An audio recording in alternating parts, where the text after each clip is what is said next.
Dari penetapan harga biaya penuh, banyak sumber uang kecil lebih stabil daripada yang besar.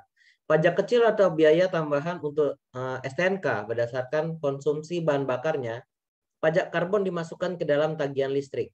Setelah terkumpul, masukkan semua uang lingkungan ke dalam satu keranjang. Jangan memecah atau mengobrak-abriknya. Ketiga, ubah perilaku saat mengumpulkan uang. Jangan pajak semua sama. Pajak pencemar lebih banyak sambil menghargai efisiensi energi atau praktik hijau. Dan kendaraan atau bahan bakar biaya tambahan konsumsi dibahas sebelumnya dan pajak karbon akan efektif. Pesan kepada konsumen atau produsen mobil dan perusahaan listrik. Keempat, aliran pendapatan seperti itu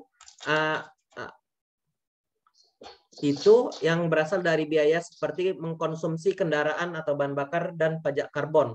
Sangat teratur dan diprediksi sebagai contoh program efisiensi energi terbarukan usaha kecil. Jadi dari poin-poin yang atas tadi menjelaskan bahwa di STNK itu pajak yang kita bayarkan itu sudah termasuk dari pajak yang emisi gas karbon dioksida yang keluar dari itu kita bayarkan, dari pajak kendaraan itu sendiri, lalu pajak dari kita yang mempunyai kepemilikan kendaraan bermotor atau mobil.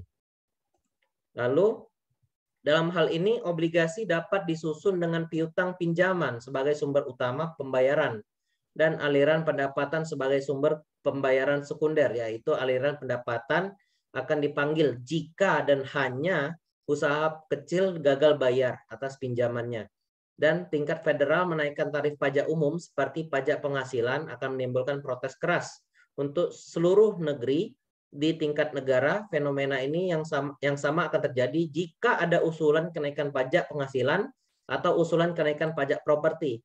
Hampir setiap surat kabar di negara bagian akan membuat editorial menentangnya. Semakin banyak oposisi, semakin kecil kemungkinan program keuangan lingkungan yang efektif akan diadopsi. Jadi di sini maksudnya apabila ada pinjaman atau utang piutang dari sumber pinjaman yang telah kita pinjam, pendapatan sebagai sumber pembayaran sekunder yaitu aliran pendapatan akan dipanggil dan usaha kecil gagal bayar atas pinjamannya. Jadi di sini apabila kita tidak bisa membayar uang yang telah dipinjamkan, maka seluruh aset yang telah kita dapatkan tadi, yang telah kita sedang buat atau memang telah mencapai BP tapi tidak mengalami keuntungan atau melainkan kerugian, di sini aset itu akan kembali ke tempat atau ke bank yang peminjam tadi, sebab nanti akan dilakukannya lelang. Jadi dari beberapa tingkat federal, mungkin di Amerika Serikat, apabila ada pihak oposisi yang terlalu banyak atau pihak yang tidak mendukung, maka proyek-proyek untuk energi terbarukan ini tidak akan maju atau tidak akan menjadi goal atau tidak jadi atau tidak mungkin program ini berjalan gitu maksudnya. Lalu sebagian banyak oposisi, semakin kecil kemungkinan program keuangan lingkungan yang efektif akan diadopsi.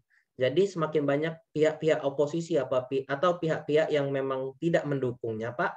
Di sini apabila kita ini mempunyai ide nih untuk melakukan yang namanya suatu perencanaan PLTS atau PLTA atau memang biomas misal atau pabrik biomas.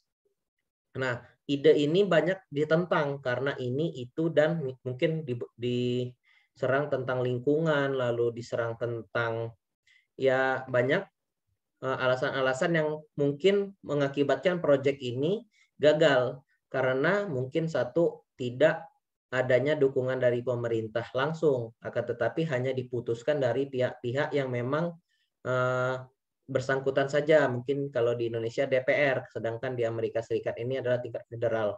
Mungkin sekian presentasi dari saya. Saya ucapkan Assalamualaikum warahmatullahi wabarakatuh.